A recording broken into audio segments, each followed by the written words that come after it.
These roses may be red, but Kenya's flower industry is feeling a little blue.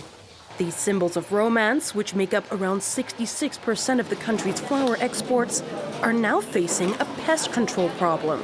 Inside the rosebuds, a tiny larva can be found, laid by the false codling moth, an insect which doesn't just feed on the iconic flowers, but also ravages crops. As a result, the European Union is intensifying measures to prevent its spread across Europe, which Kenyan producers say are having a negative impact on their businesses. They are too strict, and most of the time our shipments to EU are quarantined. We have to meet the demand for the customers in time. So we are looking for alternative markets where these measures are not too strict, because we end up losing 30% of revenue.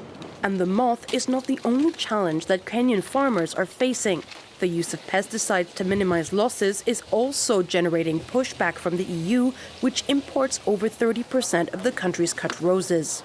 A 2020 study by the Route to Food Initiative found that nearly half the pesticides permitted in Kenya are banned across the bloc. Farmers who want to export to Europe have to stay within the bloc's pesticide regulations while also trying to control the moth populations. We are having a tough times to monitor the regulations and the rules of the EU.